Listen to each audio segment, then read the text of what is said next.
अध्यक्ष जी, सबसे पहले तो मुझे आभार प्रकट करना है। ऐसी अपेक्षा ना थी कि इस विषय पर इतनी विस्तृत चर्चा होगी और इतने सारे माननीय हमारे सदस्य इसमें बोलने की इच्छा प्रकट करेंगे।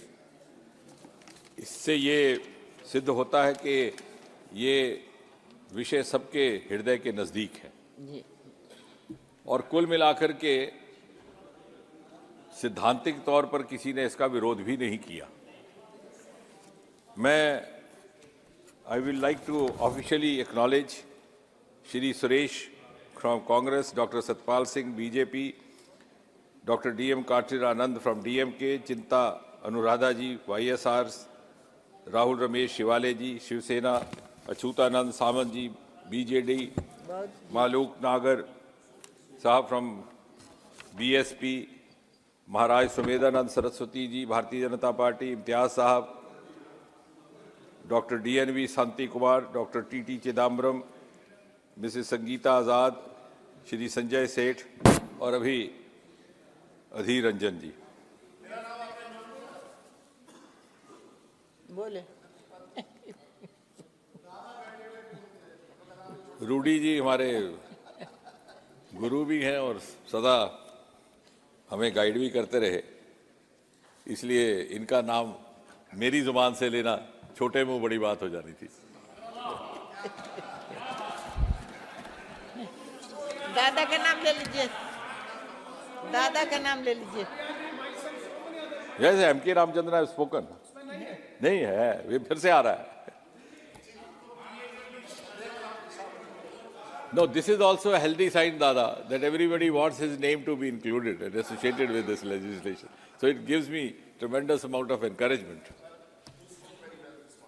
Thank you, sir. Thank you. Now the point, sir, is, as I said in the morning, I hope we'll carry forward this legislation in the same spirit. This is above politics, and I think this is a concern which deals with the daughters and sons of this country, and which all of us share. अब कुछ एक शंकाएं हैं, क्योंकि अभी हमने इस bill को शायद उतना विस्तृत तौर पर पढ़ने का अवसर भी नहीं रहा और चर्चा भी नहीं रही। सबसे पहले तो जो बात माननीय सुरेश जी ने उठाई थी, उसके बाद फिर भी कुछ एक हमारे मित्रों ने उठाई। सबसे पहले तो मैं ये स्पष्ट कर दूं कि the student or the candidate does not fall in the purview of this legislation. कहीं ऐसा संदेश ना जाए कि किसी उम्मीदवार को, चाहे वो जॉब एस्पिरेंट है, चाहे वो किसी उच्च संस्थान में दाखिला लेने के लिए कैंडिडेट है या उम्मीदवार है, उसको किसी तरह से हैरेसमेंट में डाला जाएगा, तंग किया जाएगा। ये लेजिस्लेशन या कानून उन लोगों के विरुद्ध लाने का प्रयास हो रहा है जो इस परीक्षा प्रणाली के साथ छेड़छाड़ करते हैं या इसमें किसी तरह का अपराध करते हैं। दूसरा, ये कहा गया कि federal, I think under prime minister Modi we have always try to follow the spirit of cooperative federalism, so we have gone one step beyond, and it will not be right to say that there is any attempt to centralise this entire system. जब हम सबका एक ही concern है तो centralise की क्या बात है।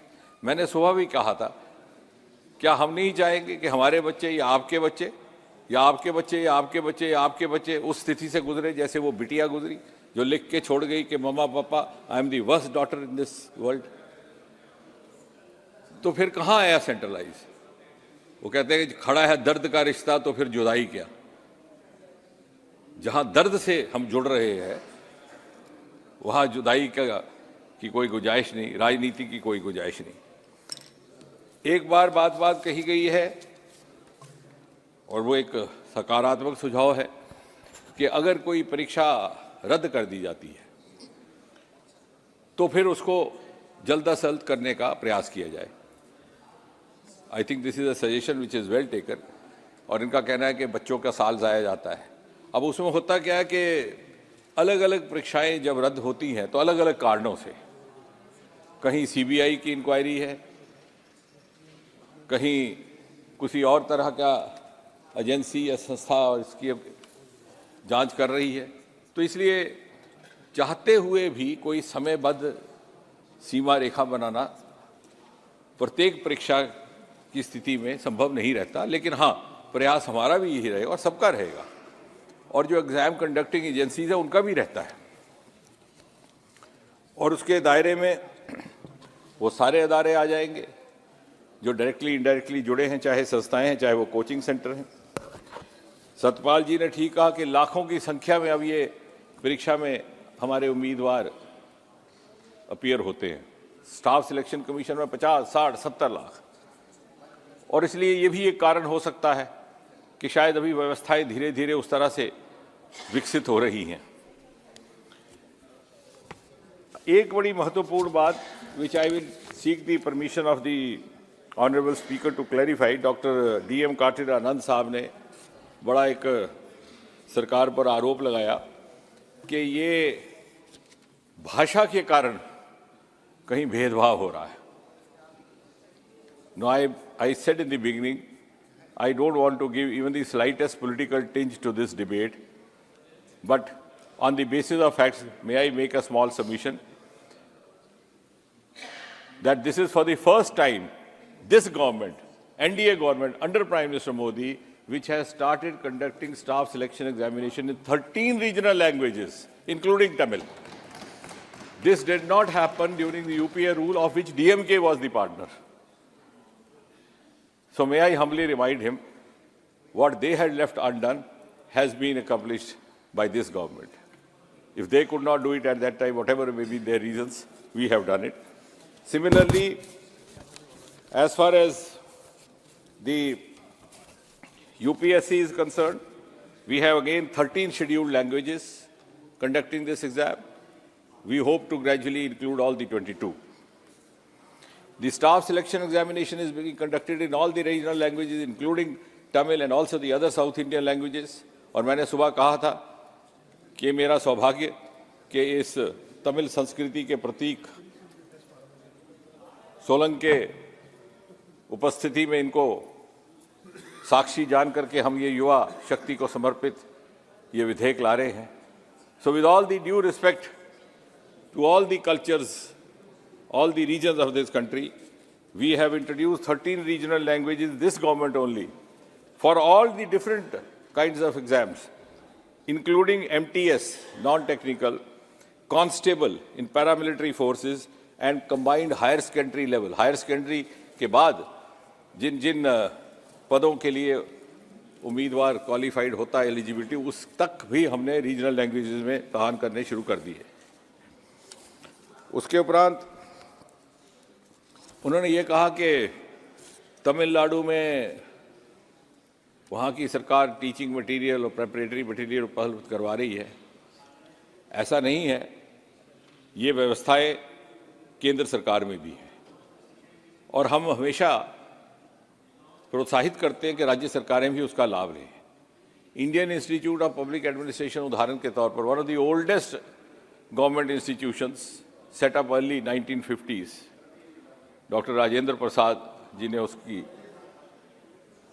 शिलान्यास किया था, प्रथम राष्ट्रपति. वो उसका यही दायित्व है, यही मैंडेट है और समय समय पर प्रदेशों के अधिकारियों और वहाँ के दूसरे एस्पिरेंट्स के लिए इस तरह के कार्यक्रम भी किए जाते हैं. अब इसके अतिरिक्त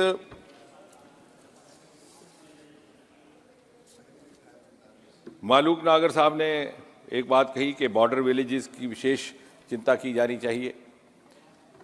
शायद उनके ध्यान में होगा कि मोदी जी ने ही इन सीमावर्ती गांव के नाम को आखिरी गांव से बदल करके पहला गांव किया.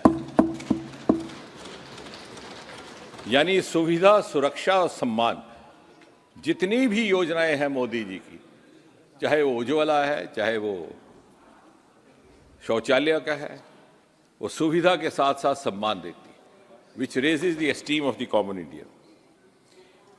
और उन्होंने कहा कि जो वर्किंग एम्प्लॉइज़ हैं, जो कर्मचारी हैं, उनका भी समय समय पर किस प्रकार से जायज़ा लिया जाता है. हमारे पास पहले ही उसके लिए व्यवस्था मौजूद है और अब उसको भी तरह तरह से टेक्नोलॉजी के माध्यम से और सुदृढ़ करने का काम किया गया है। इसी प्रकार सारंगी साहब ने बहुत अच्छी बात कही कि ideally this situation should not have arisen. हमारे संस्कार इतने मजबूत हों,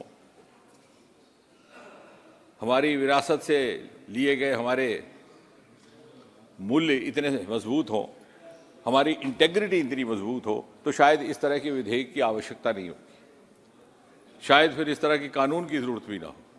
लेकिन साथ ही साथ उन्होंने भी ठीक कहा कि जब तक वो स्थिति नहीं आती, if we actually rise to that is the ideal level which Mahatma Gandhi once said, what is the meaning of non violence? Non violence is not the virtue of the meek और द वीक। मेरे हाथ में कोई हथियार नहीं, मैं दुर्बल हूं, डरता हूं मुकाबला करने से और कहता हूं कि साहब मैं हिंसा का पुजारी हूं, मेरे ऊपर हमला ना करिए, तो वो मेरी कायरता है, वो हिंसा नहीं। ये गांधी जी ने भी कहा, ये गौतम बुद्ध ने भी। But till we rise to that level, और जिस दिन हम उस स्तर पर पहुंच जाएंगे, फिर ना हमें एंटी करप्शन की आवश्यकता होगी, ना विजिलेंस एजेंसी की बात होगी। लेकिन तब तक, क्योंकि ये संसार है, इसे कुरीतियों से बचाना भी हमारा दायित्व है। और जैसे वो इकबाल का एक शेर है कि लाजिम है दिल के पास रहे पासबान अक्ल, लेकिन कभी कभी उसे तन्हा भी छोड़ दो। Ideally heart should always be guided by the brain, but does not happen always. और इसलिए इन कुरीतियों पर किस तरह से अंकुश लगाया जाए। इसी प्रकार कल्याण बैनर्जी का ये की चिंता थी कि इम्प्लीमेंटेशन ऑफ लॉ कैसे हो। एंड दादा, sure, I agree with you, all of us agree, implementation is equally important. If we have not been able to accomplish it to the expected levels, to the desired levels, all of us, the entire society is responsible for it. यही सरकार थी, यही विभाग था DOPT का। सन 2018 में मेरे ही माध्यम से यहाँ एक विधेयक लाया गया था। 1988 का एंटी करप्शन कानून हमने संशोधित किया और हमने रिश्वत लेने वाले के साथ साथ रिश्वत देने वाले को भी उसके दायरे में लाया। So the bribe taker alone was not made culpable, the bribe giver also. कहने का तात्पर्य ये कि जितनी भी यहाँ पर रचनाएं हो रही हैं, इन सारे नियमों की, विधायकों की मोदी जी के नेतृत्व में निहायत ही संवेदनशीलता के साथ हो रही हैं। इसी तरह से जस्टिस मासूदी साहब का कहना ठीक है कि justice playing field is what is required, and actually we are aiming at that. In the beginning of my opening remarks, I mentioned we brought in the rule to abolish interview. Interview abolish करना इतना आसान नहीं रहता, और सबसे ज्यादा तो दिक्कत राजनीतिज्ञों को आती है। अगर नहीं आती होती तो 65 साल पहले ही खत्म कर दिया जाता, क्योंकि फिर आप किसी की मदद नहीं कर सकते, चाहे वो आपका कार्यकर्ता, आपका प्रिय। लेकिन ये घोर पाप ना हो। मोदी जी ने ये कहा, ये सिखाया कि जहां जिस चीज की कमी रह गई है उसकी पूर्ति करनी है, फिर उसके बाद जनता के विवेक पर छोड़ देंगे। अब एम के प्रेमचंद जी ने ये कहा कि there is a misinterpretation in the proviso which is not required, that those who are not found guilty among the officials would be spared. I agree with you. आपका कहना था कि वो तो स्वाभाविक है. If he is not guilty, why do you mention it in the bill? I agree with you. Academically you are right. But ये mention इसीलिए किया गया कि कहीं दूर दूर से गलती से भी ये धारणा ना जाए कि ये विधेयक किसी को अनावश्यक परेशान करने के लिए लाया गया है। विद्यार्थी उम्मीदवार को तो कदापि नहीं, कतई नहीं, लेकिन किसी अधिकारी को भी नहीं, यदि वो गुड फेथ में काम कर रहा है। सुप्रिया जी ने एक अच्छी बात कही कि पारदर्शिता भी होनी चाहिए। वो एक this is a continuous process, we have been striving for it right from the day the abolition of interview was done, the abolition of attestation was done, and उन्होंने 12वीं फेल उस सिनेमा का उदाहरण भी दिया और उस जमी जमाई व्यवस्था का incidentally you will be amused to know that जब आप क्रेडेंशियल्स देखते हैं 12वीं फेल के पिक्चर के, उसमें एक्नॉलेजमेंट्स में एक नाम डॉक्टर जितेंद्र सिंह का है क्योंकि विदु जी हमारे मित्र हैं तो मैंने भी थोड़ा सा उनके साथ सहयोग किया था। मैंने कहा ज़्यादा उसमें तफसील ना दीजिएगा, I don't know how it will be taken, but nevertheless it's an award winning movie. और वो जमी जमाई व्यवस्था जिसकी आप बात कर रही हैं, उसी के ऊपर प्रहार करने के लिए इस तरह का विधेयक लाया गया है। And is a collective responsibility of all of अस। जैसे कहते हैं शास्त्रों में संस्कार बदलने में 2 पीढ़ियां लगती है, 3 पीढ़ियां लगती है, तो 3 पीढ़ियों के बाद उसके परिणाम मिलते हैं। But we have at least made a beginning. The rationale of this legislation, as you rightly said, and I think that gives me an opportunity to clarify before all the other friends, कि जब इस तरह का हमारे पास criminal law भी है तो क्या ज़रूरत थी उसका, ये है कि this is a specific legislation because in the existing भारतीय न्याय संहिता offenses like this are not specifically mentioned, and therefore we have identified and tried to define the unfair means in the conduct of examinations to the best of our ability. So we have tried to target that particular part, and of course, as you rightly hinted, if the magnitude of the crime goes beyond an extent, obviously it will fall in the domain of the Bharatiya न्याय संहिता और दी अर्सवाइल IPC. Imtiaz साहब बड़े गुस्से में बोल रहे थे, तो वो कह रहे थे, वो गिनवा रहे थे वो सूबे जहाँ जहाँ के नाम नहीं लिए गए, तो कहने लगे वहाँ पर भी इस तरह का होता है, ऐसा नहीं होता, महाराष्ट्र में भी होता है। तो मुझे थोड़ी देर के लिए मैं चौंक गया कि उनको गुस्सा क्यों आया। वो फिल्म आनंद में आनंद कहता है डॉक्टर भास्कर को कि बाबू मोशाय मैं समझ गया तुम्हें गुस्सा क्यों आया, तुम्हें मुझ पर नहीं अपने आप पर आया। मैंने तो शुरू में ही कहा कि सभी प्रदेशों में हो रहा है, और अधीर रंजन जी ने पढ़ा, सुबह डॉक्टर सत्यपाल ने भी पढ़ा वो समाचार पत्र कि 15 प्रदेशों में इस तरह के, 15 सूबों में इस तरह की घटाई हुई। और अगर आपको याद होगा तो शुरू में आरंभ में इन माई इंट्रोडक्टरी रिमार्क्स जिन प्रदेशों के मैंने नाम गिनवाए, आखिर में एक नाम जम्मू कश्मीर का भी था, just to make it evident that this is a menace, this is a problem being confronted by different. हाँ, कहीं कहीं जहाँ व्यवस्थाएं कम हैं, प्रशासनिक अभाव है, अब राजस्थान में एक के बाद एक घोटाले होते रहे, अब उसका जवाब तो राजनीति ही देना होगा, और लोगों ने उसका जवाब दे भी दिया, और सरकार बदलने के बाद वो बंद हो गए। 3 एग्जाम हो गए, तीनों एग्जाम में कोई पेपर लीक नहीं हुआ। राजस्थान में तो चुनाव का मुद्दा ही ये बना, अब उसमें क्या कहा जाए, जहां जहां प्रशासनिक अभाव रहेगा वहां इस तरह रहेगा। सुप्रिया जी ने एक और बात कही कि टेक्नोलॉजी का उपयोग होना चाहिए, और होना अनिवार्य भी है, और बहुत सारे ऐसे घोटाले ये जो हुए हैं टेक्नोलॉजी ड्रिवन हुए। आजकल एआई का भी इस्तेमाल हो रहा है, and that is why which is not a part of the legislation, that is why I didn't speak about it.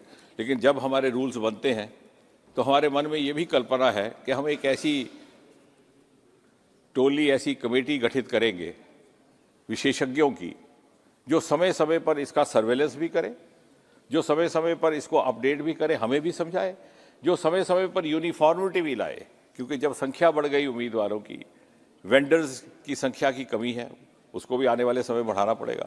जब वो सब लेटिंग करते हैं तो उससे भी कुछ लूप होल्स रह जाते हैं, उसके लिए हम विशेषज्ञों को भी इसमें इन्वॉल्व करेंगे। डायरेक्टर्स और ऑफिशियल फंक्शनरीज का जहाँ तक प्रश्न है, उसके लिए भी ये रखा गया है कि जहाँ ये साबित होगा क्योंकि किसी अधिकारी ने मिली भगत करके किसी माफिया की मदद की हो, तो आप मेरे से सहमत होंगे उसको तो बख्शा नहीं जा सकता। और ये कहा गया अधीर रंजन जी ने कि आपने सजा दे दी लेकिन समाधान नहीं दिया। अधीर जी, though I am not a law knowing person, to my primitive or limited knowledge, punishment itself is a deterrent for prevention. this is the first step towards prevention. And then, as we move on from this experience, we will collectively apply our minds and go in for further also. But if we don't take even this first step, we will not be preventing anything at all. Baki, no, both. No, that is what I am saying.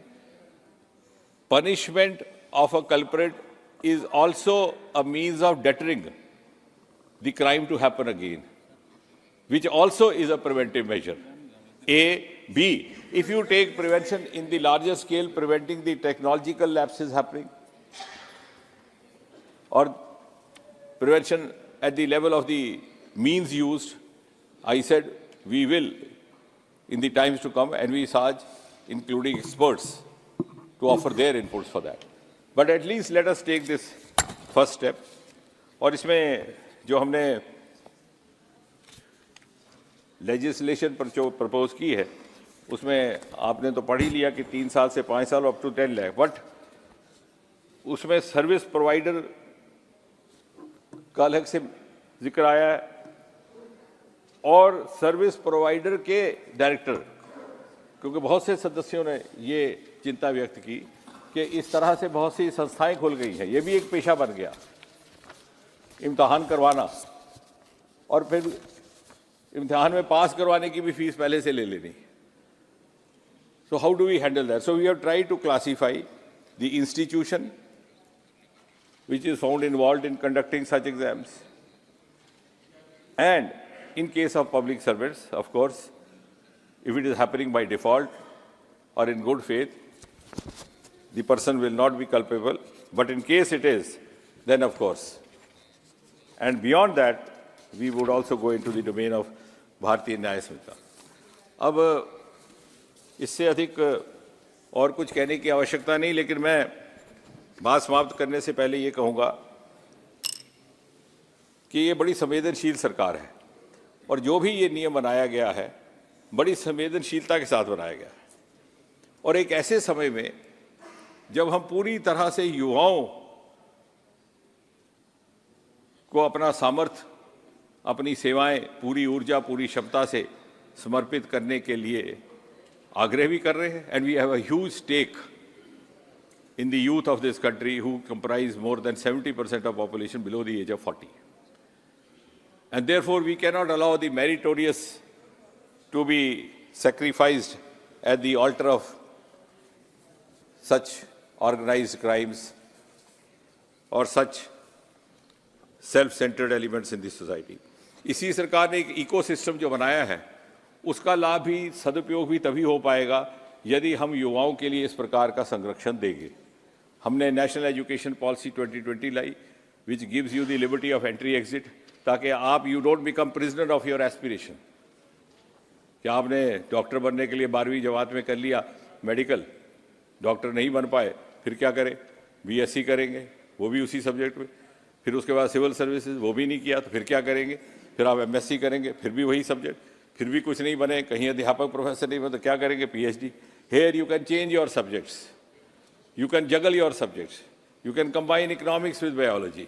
और जैसे जैसे आपका aptitude grow होता है, आपको अपने अंदर एहसास होता है कि no I am meant for this. Bombay हर व्यक्ति एक्टर बनने जाता है, हीरो बनने जाता है, बाद में वहाँ पहुँच के लगता है कि नहीं, हीरो बनना मेरे बस की बात नहीं, मैं स्क्रिप्ट राइटर बनूंगा. इसलिए उस इकोसिस्टम को इस्तेमाल करने के लिए भी इस तरह का. और इस सरकार ने मोदी जी के नेतृत्व में युवाओं के उस वर्गों की चिंता की है जिनकी अभी तक किसी सरकार ने की. प्रधानमंत्री स्वनिधि योजना, कभी किसी ने रेडी वाले की चिंता की? आते जाते दूसरी नजर भी न देखते थे. ज्यादा पुलिस वाला आके ठोकर मार के उसको आगे पीछे कर देता. बिल पे आओ. और प्रधानमंत्री विश्वकर्मा योजना, वो लोग जो अपनी जीविका भी कमाते हैं और भारत की संस्कृति सभ्यता को भी जिंदा रखते हैं. चले पास करें. National research foundation. और इसीलिए अपनी बात समाप्त करने से पहले मैं दादा, you don't understand. Data leak हो रहा भी तो इसी का कारण है. इसी data leak is a means of manipulation, that is a malpractice. जब आप है उस, अरे आप समझा नहीं। That is not in the purview of this bill. Bill आपका मैल प्रैक्टिसेस इन एग्जामिनेशन का है। So data leakage as a malpractice in examination is also under the purview of this bill. Bill नहीं है। अच्छा, आप भटक रहे हैं विषय से। अगर मैल प्रैक्टिस में डाटा लीक होता है तो वो भी इसके दायरे में आता है। अब बात समाप्त करने से पहले अध्यक्ष महोदय, मैंने जहां से बात प्रारंभ की थी वहीं से अपनी ओर से, और मुझे विश्वास है इसमें दादा अधीर को भी कोई आपत्ति नहीं होगी, एक अपील करके सभी सदस्यों से, सभी भारतवासियों से कि हम अपने बच्चों के भविष्य के लिए, उनके भविष्य को किसी से हाथों में उसको छेड़छाड़ ना होने दें, उनको उस तनाव की परिस्थिति में ना पड़ने दें जो इन आत्महत्याओं में परिवर्तित होते हैं। और मैं अपील करता हूं माता पिता से भी, बच्चों से भी, कि वो इस बदलते हुए नए युग में मोदी जी के विकसित भारत के निर्माण में अपनी भूमिका, अपना योगदान निभाने के लिए अपने आप को समर्थ बनाएं। बहुत बहुत धन्यवाद।